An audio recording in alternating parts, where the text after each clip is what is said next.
On ne se rend pas compte, les Français ne se rendent pas compte du niveau d'intériorisation de la violence. En Allemagne, on a remarqué que les Afghans et Pakistanais étaient particulièrement surreprésentés dans les infractions à caractère sexuel. Et en particulier, les infractions à caractère pédosexuel.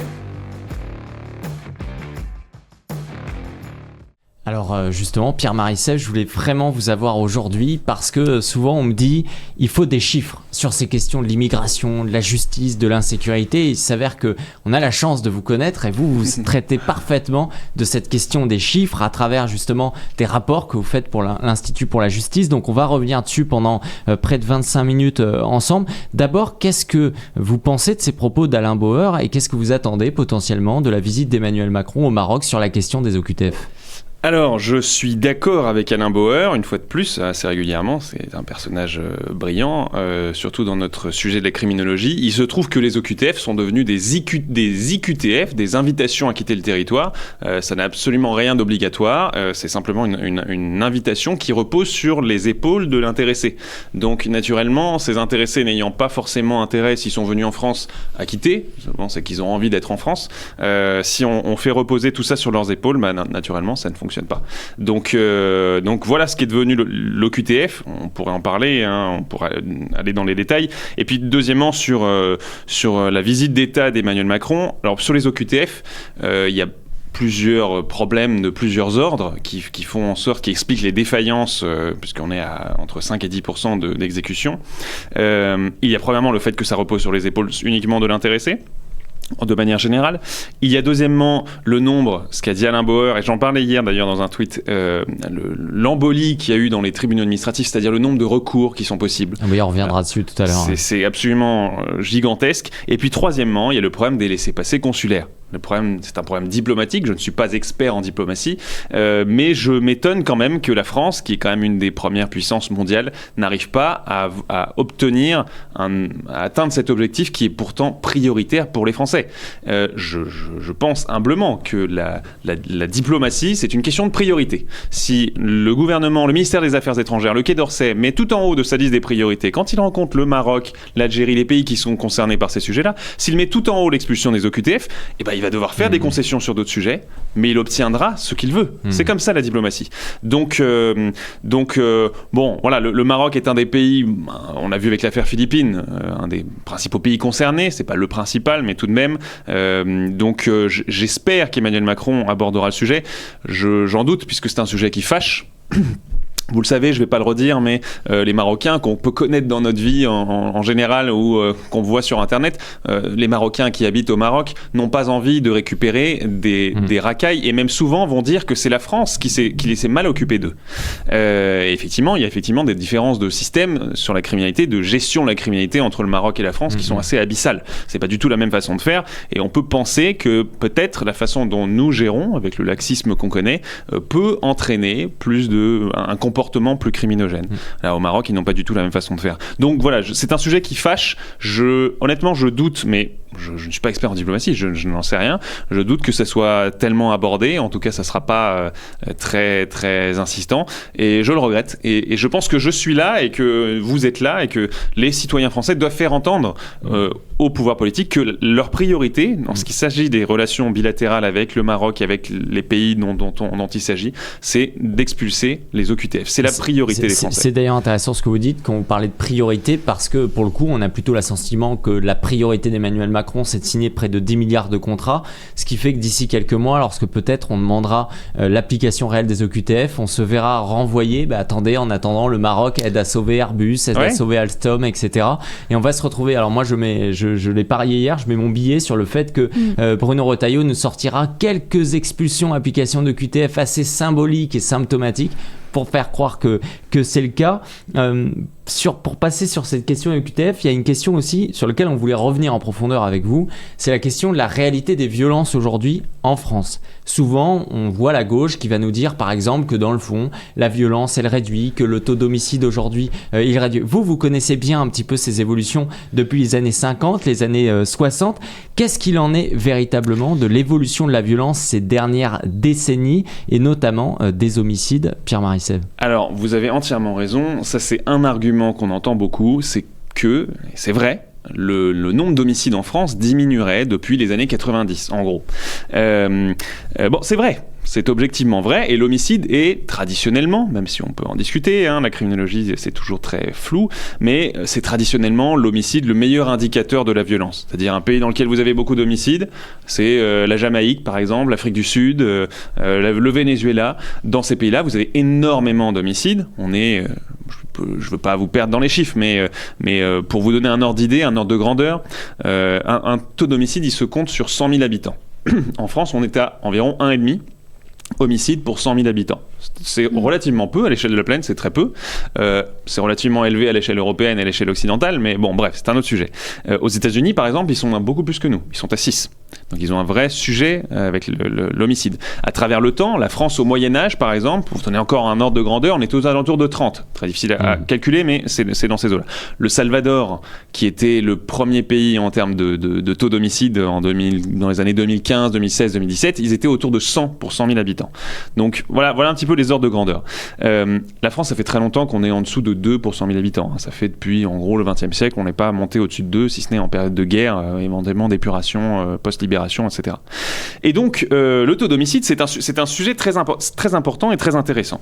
Il se trouve que depuis les années 90, ça diminue. Dans les années 90, alors là, je n'ai pas d'internet, donc je ne peux pas vous donner les chiffres exacts, mais on était autour de 1700 homicides par an en France. Et ça a diminué continuellement entre 95, on va dire, et 2015, 2016, 2017. Ça a diminué continuellement.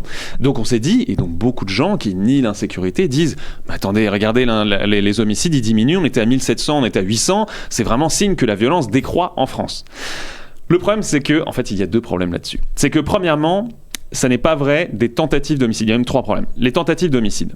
Alors, il se trouve que les tentatives d'homicide, en droit, juridiquement, c'est un homicide qui a raté. Quelqu'un qui a voulu tué, qui a eu l'intentionnalité homicide, c'est-à-dire qu'au sein de la population française, il y avait cette pulsion homicide, mais qui a raté, pour toutes sortes de raisons. Soit qu'il a été malhabile, maladroit, soit les progrès de la médecine, qui ont quand même fait des progrès assez importants ces dernières années, soit un coup de chance, enfin bref. Donc, eux, les tentatives d'homicide, elles, qui ont certes baissé au début des années 90, ont repris à partir des années 2010, même un petit peu avant. Donc ça fait un petit moment, ça fait plus de 15 ans là, que les tentatives d'homicide, elles augmentent. Elles augmentent année après année, pendant que les homicides diminuent. Donc, ce qui veut dire que la pulsion homicide, la pulsion de violence, elle était présente en France. Alors, bon, voilà, premier point. Deuxième point, on observe quand même depuis 4-5 ans que les homicides remontent. Ce n'est pas juste... alors, donc l'argument de dire que les homicides baissent... combien à combien on est ? Alors, on était autour de 800 il y a 5 ans, je dirais, avant le Covid. Aujourd'hui, on est remonté, là, cette année, pour la première fois, sur l'année 2023, pour la première fois depuis un petit moment, on est repassé au-dessus de 1000. Plus de 25%, ce qui est quand même très majeur. Ce qui est énorme. Donc ça remonte, c'est en train d'augmenter. Et puis troisièmement, c'est quand même là le point que j'estime n'être jamais dit et qu'on n'entend jamais, c'est que certes ça baisse depuis les années 90, mais les années 90 étaient un pic historique depuis l'après-guerre. En l'année 1950-1951, on avait 250 homicides. C'est-à-dire qu'à partir du début des années 70, en gros, alors le problème c'est aussi, en France, l'État est assez peu transparent sur les chiffres. Ouais, donc on a un gros trou statistique entre 72 et 88. Mais on voit déjà qu'en 72, ça commençait à augmenter. On n'a en revanche pas de trou statistique sur les tentatives d'homicide, et donc même si ça suit une courbe quand même qui peut être liée, d'ailleurs ça a été le cas pour ce que je viens de vous exposer, c'est les tentatives d'homicide augmentent depuis 15 ans, mais les homicides augmentent depuis 5 ans, ça a juste mis un petit peu de temps. Mais donc à partir des années 70, les tentatives d'homicide remontent. On peut imaginer que les homicides aussi. Et effectivement, 72, c'est une année où on est en dessous des 500 homicides, mais on a doublé pratiquement par rapport au début des années 50. Et on se réveille avec les données de 1988, où on est là à 1500 homicides par an. Donc ça a triplé pratiquement en l'espace de 15 ans. Donc la décennie, en gros 75-88, a été une décennie noire en termes de criminalité dont on ne parle jamais. Et effectivement, les gens de gauche nous disent bah oui, ça a baissé depuis les années 90, mais c'est parce qu'ils oublient qu'on a eu une immense augmentation, que les Français ont tous subi, que les Français ont tous intériorisé, et collectivement, moi je pense qu'on ne se rend pas compte. Moi qui ai grandi à l'étranger, j'ai grandi en Amérique du Sud, un pays plutôt dangereux, l'Argentine. Il y a beaucoup plus de violence qu'en France, tout de même. Et au Canada, un pays pas du tout dangereux. Au Québec, on laissait nos skis toute une semaine, on les laissait sur le repos-ski de la station populaire de la banlieue de Montréal. La semaine d'après, on les retrouvait. Voilà. On ne se rend pas compte, les Français ne se rendent pas compte, moi je m'en suis rendu compte quand je suis venu faire mes études ici après mon bac, du niveau d'intériorisation de la violence, du fait que ça paraît normal à tout le monde d'avoir des vigiles dans tous les supermarchés, ça paraît normal à tout le monde de cacher son téléphone, d'attacher son vélo. C'est pas le cas partout. Il y a des magasins, il y a des endroits. J'étais aux Pays-Bas il y a quelques semaines.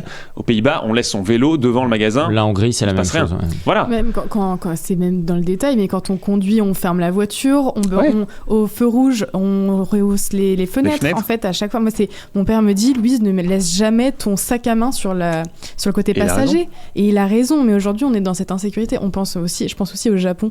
Les Japonais là-dessus, je pense que ça doit leur faire un choc. On appelle, alors je sais pas si c'est que seulement le Japon, mais je crois qu'il y a un choc culturel où ils ont mis un terme, le choc en tout cas. Le syndrome de Paris. Le syndrome de Paris. Parce qu'on leur vend du super tourisme avec des super qui sont un peu cette France réactionnaire, pourtant si souvent décriée. C'est ça, qui est très, très béret rouge, baguette, marinière, oui.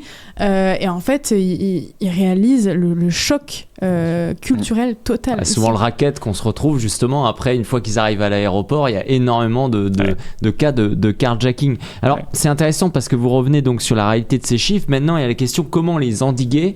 Il y a certaines propositions qui sont faites. Il y a par exemple une PPL qui a été faite par le député RN Philippe Borde justement sur la question du retour des peines planchées. Alors vous justement vous avez été auditionné, Pascal Borde, pardon, merci de me corriger, qui vous a auditionné je crois le 18 octobre dans le cadre justement de cette PPL. Qu'est-ce que c'est d'abord les peines planchées pour ceux qui nous écoutent? Est-ce que ça a déjà été mis en place? Est-ce que c'est efficace? Et qu'est-ce qui fait qu'aujourd'hui, justement, c'est vu comme la solution qui revient le plus souvent pour justement faire en sorte de dissuader ce type d'acte de délinquance? Alors les peines planchées, pareil, je ne veux pas vous faire un cours de droit pénal spécial, je n'y tiens pas, ça peut être un peu compliqué, mais pour bien comprendre quand même. Alors on a des auditeurs qualitatifs. Hein, absolument, je suis bien d'accord avec vous, je suis bien d'accord, vous avez bien raison. Bon alors, vous l'aurez voulu, je vous fais ce cours de droit pénal spécial. Non, pour rester très simple, dans le code pénal, on a un article par infraction, par crime ou par délit. Voilà, le vol à l'article temps, l'homicide, le viol, pour faire très simple, c'est ça. On a des circonstances aggravantes, parfois c'est plus compliqué, mais on va rester sur cette simplicité-là. Dans chaque article, on définit l'infraction, donc on définit ce que c'est que le vol, la soustraction du bien d'autrui, et on accorde, et on y attache une peine. Il se trouve que dans le code pénal aujourd'hui, la peine qu'on met, le vol par exemple, le vol simple, est puni de 3 ans de prison. On dit il est puni de 3 ans de prison. En fait, il n'est pas puni de 3 ans de prison. Il est puni au maximum de 3 ans de prison. Donc voilà comment ça fonctionne. Je vais vous faire un petit historique pour que vous compreniez bien. Avant la Révolution française, une des grandes critiques qui était faite dans les cahiers des États généraux, c'était que la justice était pas forcément laxiste, mais était arbitraire. On ne savait pas à quoi s'attendre, elle fonctionnait mal. Je ne vais pas non plus faire de parallèle avec le Conseil constitutionnel, mais le Parlement de Paris, qui était supposé enregistrer les lois, donc promulguer les lois que le roi prenait, bien souvent décidait de « non, la souveraineté du roi, je m'en fiche ». Un peu comme le Conseil constitutionnel aujourd'hui le fait avec la souveraineté du peuple. « Non, la loi contre l'immigration, je m'en fiche, ça n'est pas… » À l'époque, ça n'obéissait pas, c'était incompatible avec les lois fondamentales du royaume. Aujourd'hui, c'est incompatible avec la Constitution. Bref, donc beaucoup de critiques faites à l'égard du système judiciaire avant la Révolution française. Et donc, les révolutionnaires, quand ils prennent le pouvoir, ils font un nouveau code pénal, le premier code pénal en vrai, parce qu'il n'y avait jamais vraiment eu à l'échelle entière de la France. Il y avait plein de petits codes et plein de petits châtiments corporels qui dépendaient de là où vous avez commis votre crime. Et donc, dans ce code pénal, ils se disent… Pour lutter contre l'arbitraire des juges, on va faire des peines automatiques. Vous êtes condamné pour viol, vous êtes reconnu coupable de viol, la peine c'est 5 ans, rien à dire, vous faites du premier jour au dernier jour, vous ne ferez pas un jour de moins, et le juge ne peut pas vous mettre 4 ans et demi. Il ne peut pas vous mettre 1 an, il peut encore moins vous mettre 6 mois avec sursis. Il vous met 5 ans automatiquement. Et donc la seule marge de manœuvre du juge, c'est de dire cet homme est coupable ou non. C'est une façon de lutter contre l'arbitraire. Si vous voulez mon avis, c'était un petit peu excessif. Et ça s'est rapidement vu. En 1810, on a eu le premier vrai code pénal, un code pénal mature, le code Napoléon. Et là, ce code pénal, lui, il instaure un système qu'on appelait le système des peines fourchettes.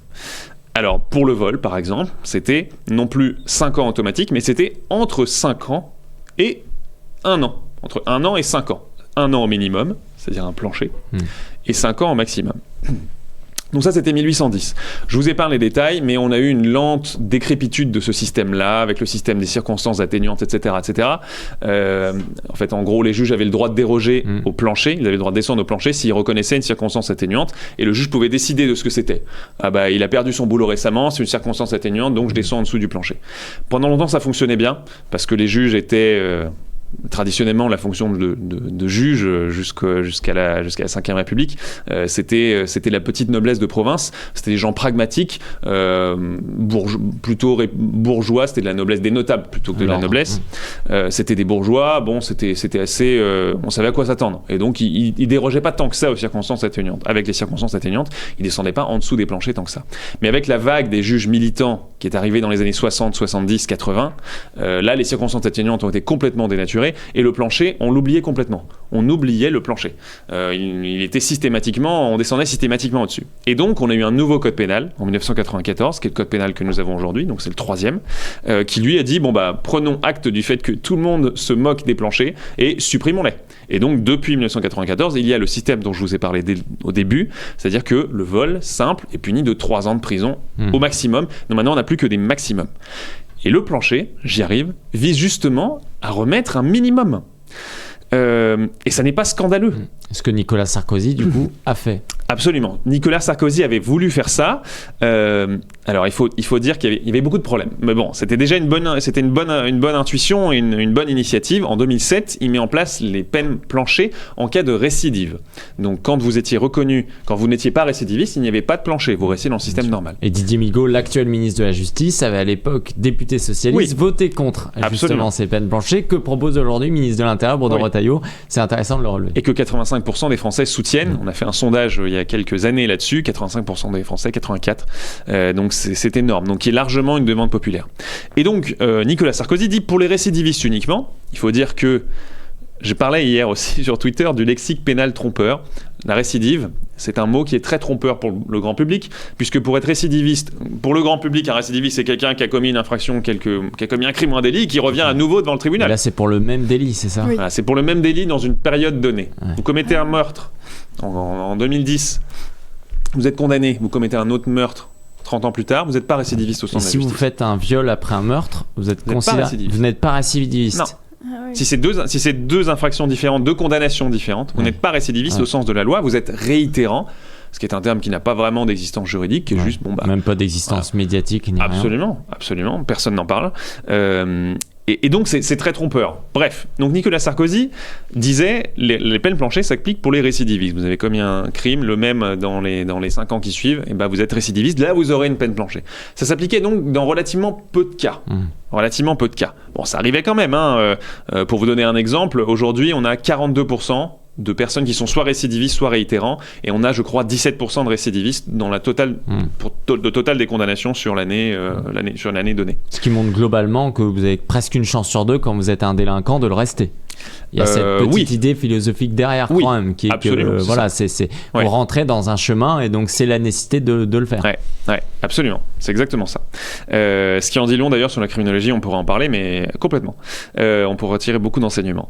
Donc, les peines Sarkozy s'appliquaient uniquement aux récidivistes. Et puis il y avait un problème, c'est que le plancher de Nicolas Sarkozy était un plancher troué. Pourquoi ? Parce que le juge avait une possibilité pour que, je veux pas perdre les gens, mais pour que ce soit considéré comme constitutionnel, pour que la loi sur les peines planchers soit constitutionnelle, la loi avait prévu que les juges avaient possibilité de déroger au plancher.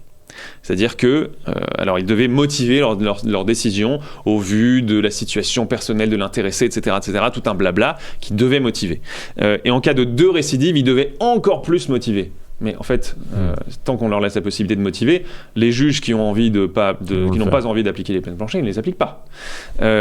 Et donc, de fait, les peines planchers ont été assez peu appliquées, et leur application a été diminuée dans le temps, entre 2008, qui est la première année complète de peines planchers, et 2011 ou 2012, les peines planchers ont beaucoup diminué dans le temps. Et pour vous donner un autre chiffre vraiment intéressant quand même, vous savez, les juges du syndicat de la magistrature ont un peu un HQ, un camp de base, qui est le tribunal, le TGI, tribunal judiciaire aujourd'hui de Bobigny, donc en Seine-Saint-Denis, où ils font des scores assez grands et c'est de notoriété publique qui sont très nombreux. Bon, on va pas revenir là-dessus, une syndicale de magistrature a le droit d'exister, moi je ne nie pas ça, mais peut-être qu'il y aura des choses... Quasi 30% des votants. Des votants, c'est énorme. Donc, bon, bref. Donc à Bobigny, ils sont très nombreux. Et à Bobigny, donc je vous ai dit, on avait entre 40 et 50% d'application des peines planchées sur toute la France. Moi, je vais vous dire, à Agen, on devait être à plus que ça. Parce qu'à Bobigny, on était à beaucoup moins que ça. Alors à Bobigny, on était à 15 à 20%. J'imagine qu'il y avait potentiellement beaucoup plus de cas qu'à Agen. Absolument. Pourquoi ? Parce qu'on a des juges idéologues à Bobigny et on en a beaucoup moins à Agen ou à Douai ou ailleurs. Donc les peines planchées ont été trop mal appliquées. Parce que, c'était le gros problème, parce qu'on voulait que ce soit constitutionnel, parce qu'on ne voulait pas que le Conseil constitutionnel dise non, cette loi est inconstitutionnelle. Aujourd'hui, vous savez que le Conseil constitutionnel, qui est supposé vérifier la conformité d'une loi qui est votée, il la vérifie avec la Constitution et tout un tas de textes que d'ailleurs il a décidé qui était ajouté voilà, dans le bloc de constitutionnalité, eh bien, on ne sait jamais de quoi est-ce qu'il va être capable.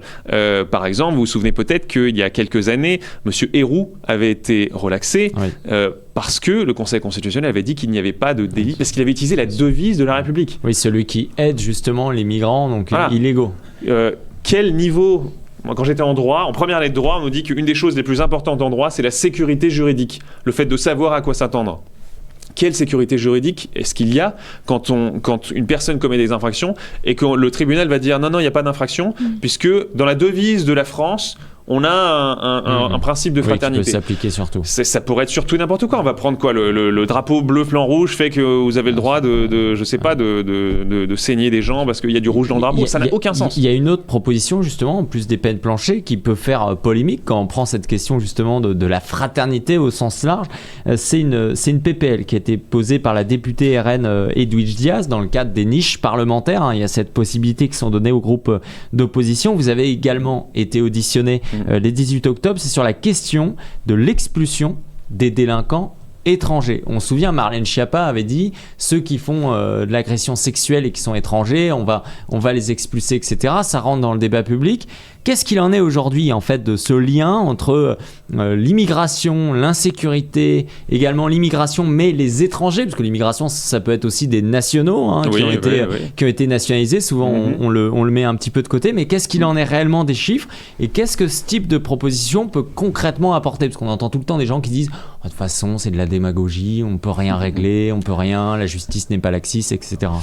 Alors sur les chiffres, ce qui est le principal chiffre qu'on veut connaître, c'est le niveau de surreprésentation des étrangers ou des immigrés par rapport aux nationaux. Donc, est-ce qu'un étranger moyen commet plus de crimes et de délits qu'un Français moyen ?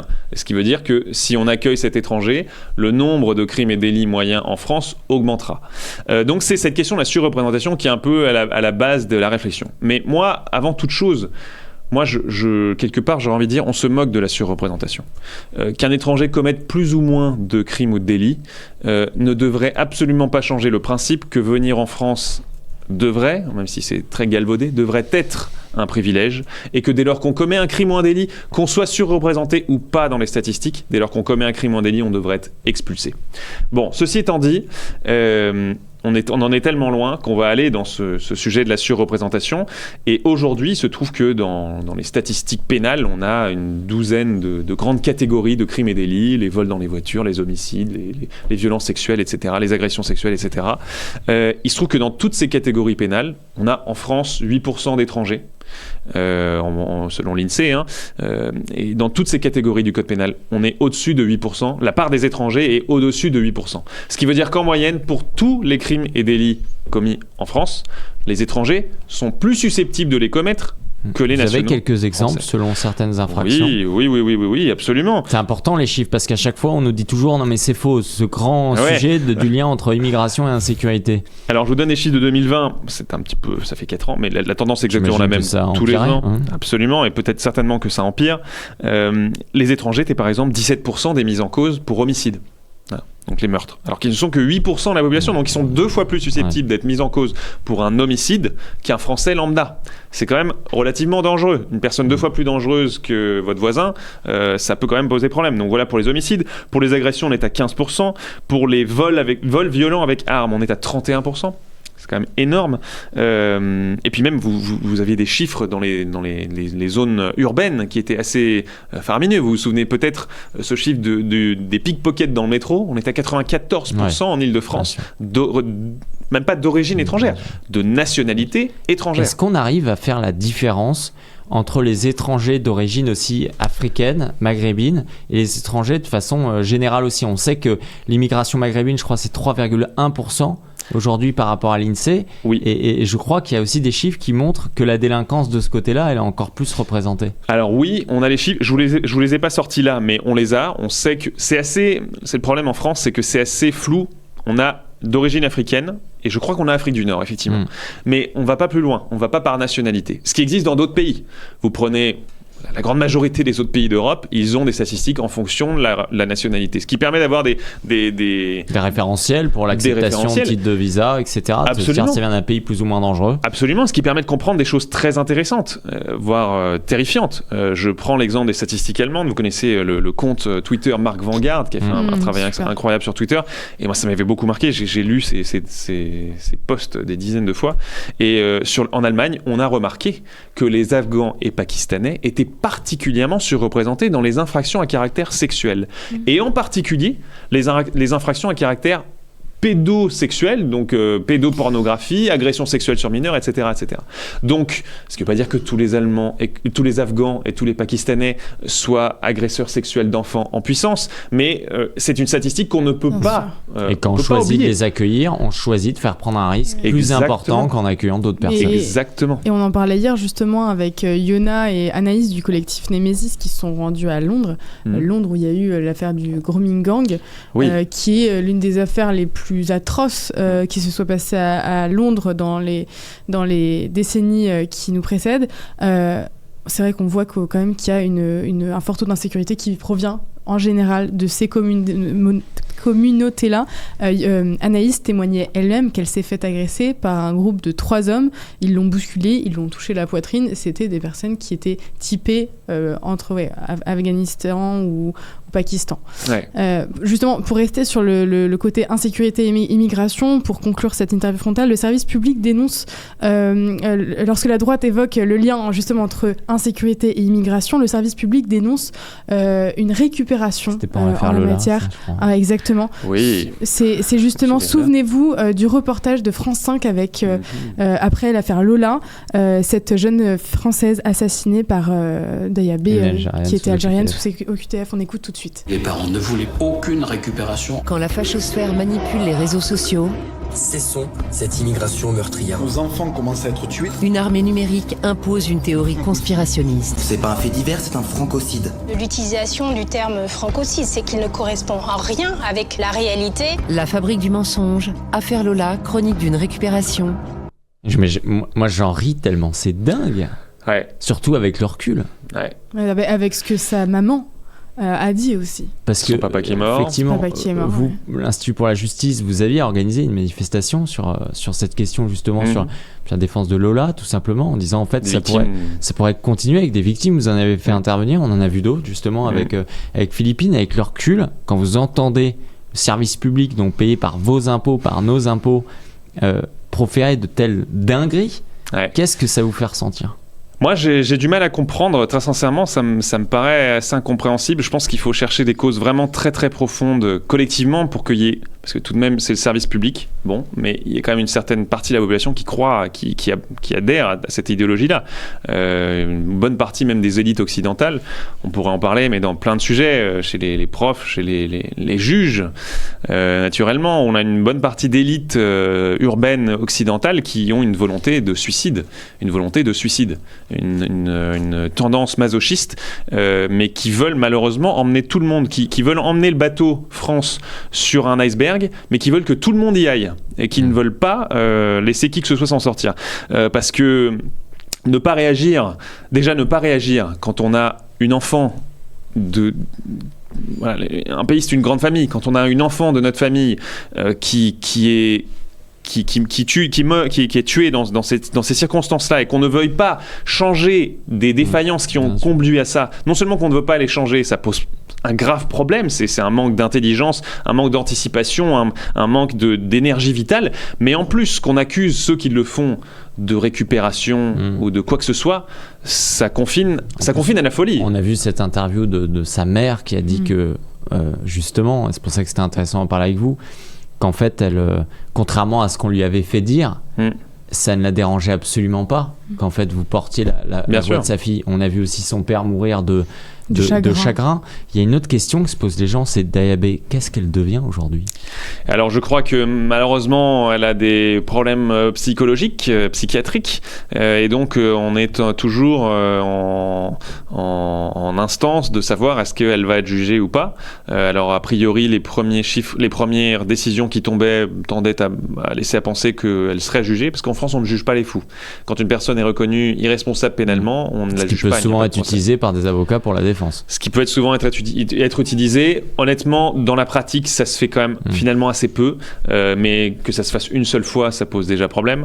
Et puis même au-delà de ça, le fait de ne pas avoir de jugement, le jugement c'est quand même attendu, c'est un peu comme un enterrement quand on a perdu un proche, pour les victimes. On l'a vu cette semaine où justement... Exactement, avec Lina, la famille de Lina, qui n'aura jamais en fait... Et on voit bien que c'est pas une question de vengeance en fait, parce que sinon l'agresseur il est déjà mort, c'est pour avoir...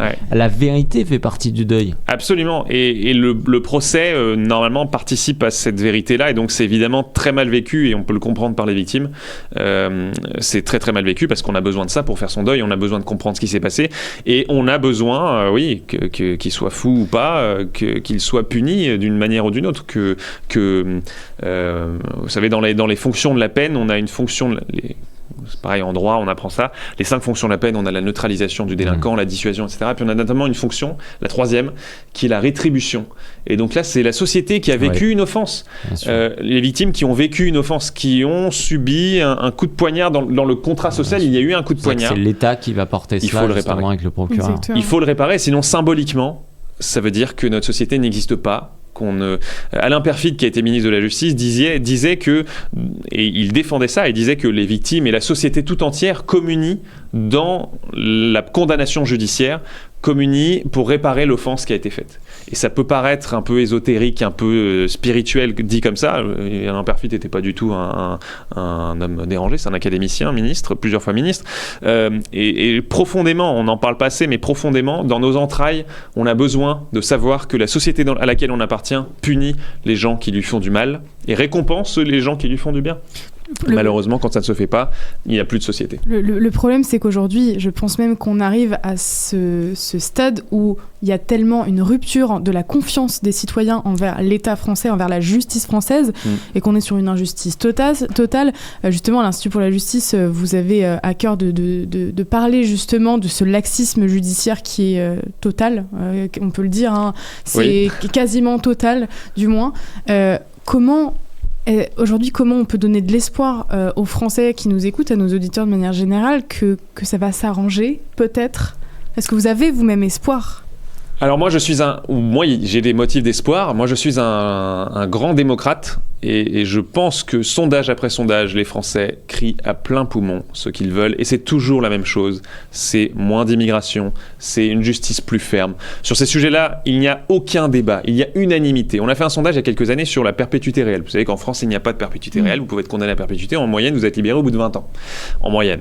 On a fait un sondage auprès des Français, êtes-vous en faveur, un sondage officiel avec l'Institut CSA, d'une perpétuité réelle sans aucune possibilité de libération?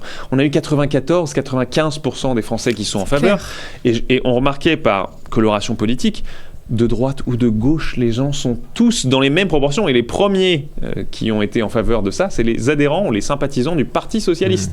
Donc ça fait une unanimité à tous les niveaux.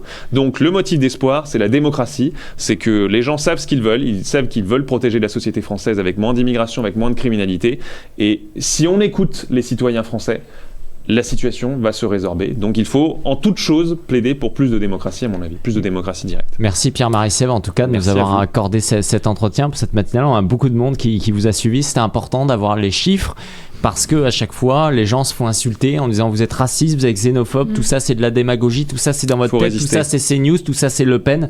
Et non, tout ça c'est la réalité des chiffres. Donc évidemment on salue votre travail qui irrigue l'ensemble à la fois des rédactions, des couloirs parlementaires, etc. qui à un moment justement permet d'avoir accès tout simplement aux statistiques parfois que le gouvernement essaie quand même de cacher au fin fond d'un site internet où il faut le décrypter, tout imprimer pour comprendre. Exactement. Merci beaucoup Pierre-Marie Stahl, et puis courage pour tous vos projets. N'en manque pas.